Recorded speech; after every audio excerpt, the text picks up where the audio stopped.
ವೀಕ್ಷಕರೇ, ಅದೊಂದಿನ ಆ ಯುವ ಸಂಶೋಧಕ ಕರ್ನಾಟಕದ ಪಶ್ಚಿಮ ಘಟ್ಟದಲ್ಲಿರುವ ಎತ್ತರದ ಶಿಖರಗಳನ್ನ ಹಾಗೂ ರಿಡ್ಜ್ಗಳನ್ನ ಬಳಸಿ ಕುದುರೆ ಸವಾರಿಗೆ ಹೊರಟಿದ್ದ. ಆತ ಹೊರಟದ್ದು ಬಹಳಷ್ಟು ಕಾಲದಿಂದ ಮಾನವ ಹೆಜ್ಜೆ ಇಡದ ಕಾಡುಗಳ ಕೊರಕಲುಗಳಲ್ಲಿ. ರಿಡ್ಜ್ ದಾಟಿ ಎತ್ತರೆತ್ತರಕ್ಕೆ ಆತ ಹೊರಟಂತೆ ಆತನ ಕುದುರೆ ಅಸಹಜವಾಗಿ ವರ್ತಿಸೋದಕ್ಕೆ ಆರಂಭಿಸಿತು. ಆ ಕುದುರೆ ಪ್ರತಿ ಹೆಜ್ಜೆಯನ್ನ ಇಡುವಾಗಲೂ ಕೊಸರಾಡ್ತಾ ಇದ್ದದ್ದು ಅವನು ಗಮನಕ್ಕೆ ಬಂತು. ಬರ್ತಾ ಬರ್ತಾ ಕುದುರೆ ಒಂದೊಂದು ಹೆಜ್ಜೆಯನ್ನ ನಿಧಾನವಾಗಿ ಇಡಲಾರಂಭಿಸಿತು. ಅಲ್ಲಿ ನಿಜಕ್ಕೂ ಏನಾಗ್ತದೆ ಅಂತ ಆತನಿಗೆ ಗೊತ್ತಾಗಲಿಲ್ಲವಾದ್ರೂ ಕುದುರೆ ಹೆಜ್ಜೆಯನ್ನ ಇಡಲು ಬಹು ಪ್ರಯಾಸ ಪಡ್ತಾ ಇದೆ ಎಂಬುದಂತೂ ಆತನಿಗೆ ಸ್ಪಷ್ಟವಾಗಿತ್ತು. ಯಾಕೆ ಹೀಗಾಗ್ತಿದೆ? ಕುದುರೆಗೆ ಸುಸ್ತಾಗಿದೆಯಾ ಅಥವಾ ಅದಕ್ಕೆ ಮೇಲೇರದಂತೆ ಉಸಿರಾಟಕ್ಕೆ ಏನಾದರೂ ತೊಂದರೆ ಆಗಿದೆಯಾ?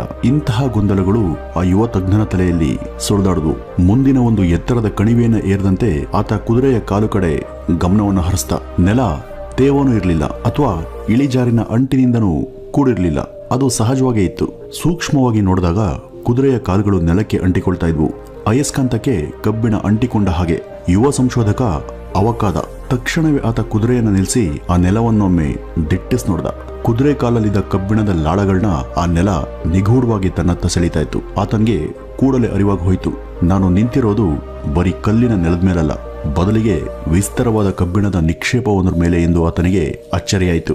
ಇಷ್ಟು ವರ್ಷ ಯಾರ ಕಣ್ಣಿಗೂ ಬೀಳದೆ ಉಳಿದ ಈ ಕಾಡು ಹಾಗೂ ಅದರ ಈ ಕಗ್ಗಲ ಕಣಿವೆಗಳಲ್ಲಿ ಇಂಥ ಒಂದು ಆಸ್ತಿದೆಯಾ ಅಂತ ಅಚ್ಚರಿಪಟ್ಟವನೇ ಸಂಪತ್ ಅಯ್ಯಂಗಾರ್ ಎಂದು. ಅವರು ಆಗಿನ ಮೈಸೂರು ಪ್ರಾಂತ್ಯದ ಮೈಸೂರು ಜಿಯಾಲಜಿಕಲ್ ಇಲಾಖೆಯಿಂದ ಮೈಸೂರು ಸಂಸ್ಥಾನಕ್ಕೊಂದು ಭೌಗೋಳಿಕ ನಕ್ಷೆ ತಯಾರಿಸುವ ಉದ್ದೇಶದಿಂದ ಅಲ್ಲಿ ಕೆಲಸ ನಡೆಸೋದಕ್ಕೆ ಬಂದಿದ್ದವರು. ಆದ್ರೆ ಬಹು ಅಚಾನಕ್ ಆಗಿ ಆ ಭೂಗರ್ಭದಲ್ಲಿ ಅಪಾರ ಪ್ರಮಾಣದಲ್ಲಿ ಅಡಗಿದ್ದ ಮ್ಯಾಗ್ನೆಟಿಕ್ ಕ್ವಾರ್ಟ್ಜೈಟ್ ಎಂಬ ಉಕ್ಕಿನ ಖನಿಜದ ನಿಕ್ಷೇಪವನ್ನು ಆತ ಮೊಟ್ಟ ಮೊದಲ ಬಾರಿಗೆ ಅಲ್ಲಿ ಸಂಶೋಧನೆ ಮಾಡಿದ. ಹಾಗೆ ಆತ ಕಾಲಿಟ್ಟ ಈ ಭೂಗರ್ಭವೇ ಇಂದಿನ ಕುದುರೆಮುಖ. ವೀಕ್ಷಕರೇ, ಕುದುರೆಮುಖದ ಉಕ್ಕು ನಿಕ್ಷೇಪವು ಜಗತ್ತಿಗೆ ಬೆಳಕಿಗೆ ಬಂದದ್ದು ಹೀಗೆ.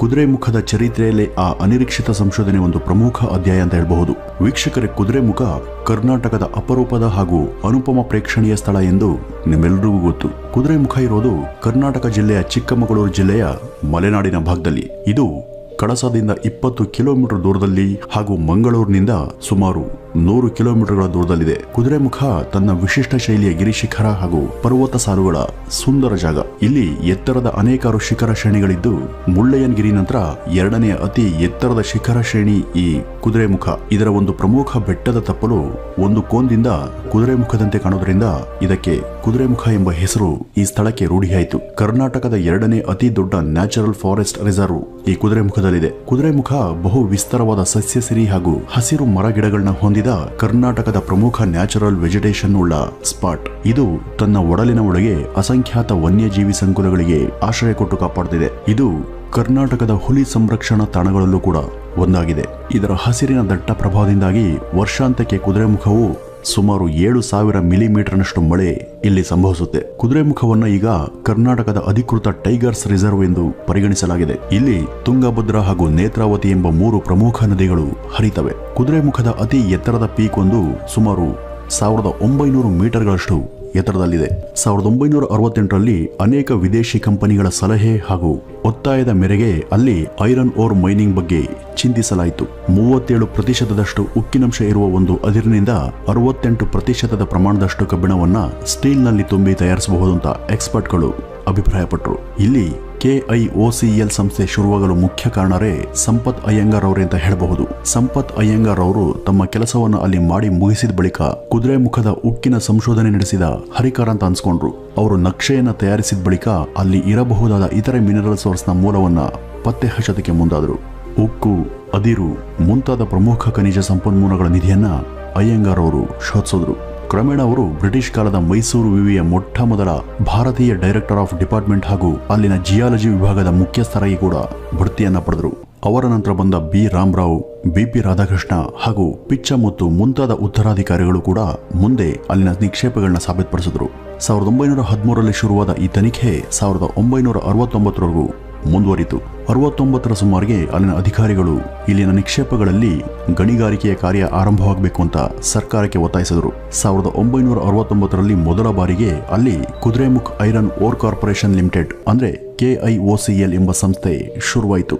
ಕೆನಡಾ ಮೂಲದ ಮೆಟ್ಚಾಮ್ ಎಂಬ ವಿದೇಶಿ ಸಂಸ್ಥೆಯೊಂದರ ಸಹಭಾಗಿತ್ವದೊಂದಿಗೆ ಪ್ರಕೃತಿಯ ಒಡಲಿಗೆ ಹಾನಿಯನ್ನ ಮಾಡದೆ ಅಲ್ಲಿ ಕಾರ್ಯಚಟುವಟಿಕೆಗಳು ಪ್ರಾರಂಭಗೊಂಡು 68ರಲ್ಲಿ ಇಲ್ಲಿನ ನಿಕ್ಷೇಪದ ಕಡೆಗೆ ಆಸಕ್ತರಾದ ಹಲವು ಜಪಾನಿ ಕಂಪನಿಗಳು ಅಲ್ಲಿ ಗಣಿಗಾರಿಕೆಯನ್ನು ನಡೆಸೋದಕ್ಕೆ ಮುಂದೆ ಬಂದವು. ಆಗ ಭಾರತೀಯ ಸರ್ಕಾರಿ ಒಡೆತನದಲ್ಲಿದ್ದ ನ್ಯಾಷನಲ್ ಮಿನರಲ್ ಡೆವಲಪ್ಮೆಂಟ್ ಕಾರ್ಪೊರೇಷನ್ನ ಅಡಿಯಲ್ಲಿ ಈ ಗಣಿಗಾರಿಕೆ ನಡೀಬೇಕು ಅಂತ ಮಾತಾಗಿತ್ತು. ಮೊದಲು ಕೇವಲ 100 ಮೀಟರ್ ಆಳ ತೋಡಿ ಓರ್ನ ನಿಕ್ಷೇಪ ಯಥೇಚ್ಛವಾಗಿದ್ದರಿಂದ ಸಾಕಷ್ಟು ಮಟ್ಟದಲ್ಲಿ ಅದಿರನ್ನ ಹೊರತೆಗೆಯಬಹುದಿತ್ತು. ಅಲ್ಲಿನ ಈಶಾನ್ಯ ದಿಕ್ಕಿನ ಕೆಲ ಗಿರಿ ತಪ್ಪಲುಗಳ ರಿಡ್ಜ್ಗಳಲ್ಲಿ 2 ಮೈಲಿಗಳ ಉದ್ದದವರೆಗೂ ಈ ನಿಕ್ಷೇಪವು ಸ್ಥಳ ಆಕ್ರಮಿಸಿಕೊಂಡಿತ್ತು. ಹತ್ತಿರದಲ್ಲಿ ಒಂದು ಸರಳ ಮಿಲ್ಲನ್ನು ಸ್ಥಾಪಿಸಿ ಅದಿರನ್ನ ಅಲ್ಲಿಯೇ ಒಡೆಯಲಾಗ್ತಾ ಇತ್ತು. ಗಣಿಯ ಮುಖ್ಯ ಕಾರ್ಯಸ್ಥಾನವು ಶಿಖರಗಳ ಮೇಲೆ ಇದ್ದು ಕೆಳಗಿನ ಅರಣ್ಯಕ್ಕೆ ಯಾವ ಹಾನಿ ಮಾಡದೆ ಅಲ್ಲಿ ಕೆಲಸಗಳು ನಡೆಯುವ ಬಗ್ಗೆ ಯೋಜನೆಯನ್ನ ಮಾಡಲಾಗಿತ್ತು. ಅದಿರನ್ನ ಒಯ್ಯಲು ಅಲ್ಲಿ ಬೃಹತ್ ದಾರಿಗಳನ್ನಷ್ಟೇ ನಿರ್ಮಿಸಲಾಯಿತು. ಮಂಗಳೂರಿನ ಬಂದರು ಅಲ್ಲಿನ 100 ಕಿಲೋಮೀಟರ್ಗಳಷ್ಟು ದೂರ ಇದ್ದುದರಿಂದ ಕಚ್ಚಾ ಅದಿರು ಹಾಗೂ ಸಂಸ್ಕರಿಸಲ್ಪಟ್ಟ ಅದಿರನ್ನ ಅಲ್ಲಿಗೆ ಸಾಗಿಸಿ ಅಲ್ಲಿನ ಬಂದರ್ನಿಂದ ದೂರದ ಇರಾನ್ ಹಾಗೂ ಇತರೆ ಸೌದಿ ದೇಶಗಳಿಗೆ ರವಾನೆ ಮಾಡುವುದೆಂಬ ಬಗ್ಗೆ ಒಪ್ಪಿತವಾಯಿತು. ಇಲ್ಲಿ ಅದಿರನ್ನ ಖರೀದಿಸಲು ಮೊದಲು ಮುಂದೆ ಬಂದ ದೇಶ ಇರಾನ್. ಇದಕ್ಕೆ ಪ್ರತಿಯಾಗಿ ಅವರು ಬ್ಯಾರಲ್ಗಳಷ್ಟು ಆಯಿಲ್ ಅನ್ನ ಕಳಿಸ್ತಾ ಇದ್ರು. ಮೈನಿಂಗ್ನ ಕೆಲಸಗಳಿಗೆ ನೀರು ಸಹ ಸಾಕಷ್ಟು ಪ್ರಮಾಣದಲ್ಲಿ ಬೇಕಿದ್ರಿಂದ ನೀರಿನ ಕೊರತೆ ಇಲ್ಲದಿದ್ದ ಅಲ್ಲಿಯೇ ಒಂದು ಡ್ಯಾಮ್ ಅನ್ನ ಕಟ್ಟೋದಕ್ಕೆ ಮುಂದಾದರು. ಆ ಅಣೆಕಟ್ಟಿನ ಹೆಸರೇ ಲಕ್ಯ ಡ್ಯಾಮ್. ಅಲ್ಲಿಗೆ ಪೈಪ್ಲೈನ್ ಮೂಲಕ ಗ್ರಾವಿಟಿ ಶಕ್ತಿನ ಬಳಸಿ ನೀರನ್ನ ಮೇಲೆತ್ತಿ ಸಂಗ್ರಹಿಸಲಾಗ್ತಾ ಇತ್ತು. ಅತ್ಯಂತ ವ್ಯವಸ್ಥಿತವಾಗಿ ಹಾಗೂ ಅಷ್ಟೇ ಆಸಕ್ತಿಕರವಾಗಿ ಅದಿರಿನ ಮೈನಿಂಗ್ ಕೆಲಸ ಕುದುರೆಮುಖದಲ್ಲಿ ನಡೀತಾ ಇತ್ತು. 1976ರಲ್ಲಿ KIOCL ಅಧಿಕೃತವಾಗಿ ರಾಜ್ಯದ ಸ್ಟೀಲ್ ಹಾಗೂ ಮೈನಿಂಗ್ ಮಿನಿಸ್ಟ್ರಿಯ ಅಡಿಯಲ್ಲಿ ಕೆಲಸವನ್ನ ಮುಂದುವರಿಸಿತು. 1976ರಿಂದ ಮುಂದಿನ ಸುಮಾರು 30 ವರ್ಷಗಳವರೆಗೂ ಅಂದ್ರೆ 2005ವರೆಗೂ ಮೈನಿಂಗ್ ಯಾವ ತಡೆಯಿಲ್ಲದೆ ಸಾಕ್ತು. ಆದ್ರೆ ಆ ಹೊತ್ತಿಗೆ ಕೆಲವು NGOಗಳು ಇದಕ್ಕೆ ಭಾರಿ ಪ್ರಬಲ ವಿರೋಧವನ್ನ ವ್ಯಕ್ತಪಡಿಸಿದ್ವು. ಈ ಮೈನಿಂಗ್ ನಿಂದಾಗಿ ಅಲ್ಲಿನ ಸಮೃದ್ಧತೆ, ಕಾಡಿನ ಸೊಬಗು ಹಾಗೂ ಅಲ್ಲಿನ ಜೀವಜಲಕ್ಕೆ ಕುತ್ತಿದೆ ಅಂತ ವಾದಿಸ್ತಾ ಸರ್ಕಾರಕ್ಕೆ ಮೈನಿಂಗ್ ಅನ್ನು ನಿಲ್ಲಿಸುವಂತೆ ಒತ್ತಾಯವನ್ನು ತರಲಾರಂಭಿಸಿದ್ವು.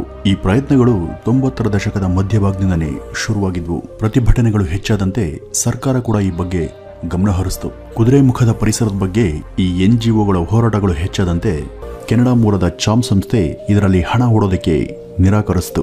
ಮೈನಿಂಗ್ ಕೂಡ ಇಳಿಮುಖವಾಗ್ತಾ ಇದ್ದಂತೆ ಅತ್ತ ಇರಾನ್ ಕೂಡ ಅದಿರನ್ನ ಖರೀದಿ ಮಾಡೋದಕ್ಕೆ ಹಿಂದೆಟಾಕಿ ನಿಲ್ಲಿಸಿತು. ಒತ್ತಡ ಯಾವ ಮಟ್ಟಿಗೆ ಇತ್ತು ಅಂದ್ರೆ 2006ರಲ್ಲಿ ಮೈನಿಂಗ್ ಬ್ಯಾನ್ ಆಗಬೇಕೆಂದು ಸುಪ್ರೀಂ ಕೋರ್ಟ್ನಿಂದಲೇ ಬಲವಾದ ಆದೇಶ ಹೊರಬಿತ್ತು. KIOCL ಅಂತಿಮವಾಗಿ ತನ್ನ ಕಾರ್ಯಚಟುವಟಿಕೆಗಳನ್ನ ನಿಲ್ಲಿಸಬೇಕಾಯಿತು. ಕುದುರೆಮುಖದಿಂದ ಈ 30 ವರ್ಷಗಳಲ್ಲಿ ಅಲ್ಲಿನ ನಿಕ್ಷೇಪದ ಸುಮಾರು 50% ಅದಿರನ್ನ ಎಕ್ಸ್ಟ್ರಾಕ್ಟ್ ಮಾಡಲಾಗಿತ್ತು. ಈ ಮೈನಿಂಗ್ ಅಲ್ಲಿನ ಸುಮಾರು 5,000 ಶ್ರಮಿಕರಿಗೆ ಉದ್ಯೋಗ ಕೊಟ್ಟಿತ್ತು. ಇದರಲ್ಲಿ ಹಲವಾರು ವಿದೇಶಿ ಇಂಜಿನಿಯರ್ಗಳು ಹಾಗೂ ತಂತ್ರಜ್ಞರು ಕೂಡ ಇದ್ರು. ಅಲ್ಲಿ ಜನಸಂದಣಿ ಹೆಚ್ಚಾದಂತೆ ಅಲ್ಲಿ ಕೆಲಸ ಮಾಡುವವರ ವಂಶಾವಳಿ ಬೆಳೀತು. ಸುಂದರವಾದ ತೋಟಗಳನ್ನ, ಶಾಲೆಗಳನ್ನ, ಲೈಬ್ರರಿ ಹಾಗೂ ಭವ್ಯ ಆಡಿಟೋರಿಯಂ, ಬ್ಯಾಂಕ್, ಆಟದ ಮೈದಾನ ಇವೆಲ್ಲವನ್ನು ಕೂಡ ಆರಂಭಿಸಲಾಗಿತ್ತು. ಮೈನಿಂಗ್ ನಿಂತು ಹೋದ್ಮೇಲೆ ಅದನ್ನೇ ನಂಬಿಕೊಂಡಿದ್ದವರು ಜಾಗ ತೊರೆದು ಹೋದ್ರು.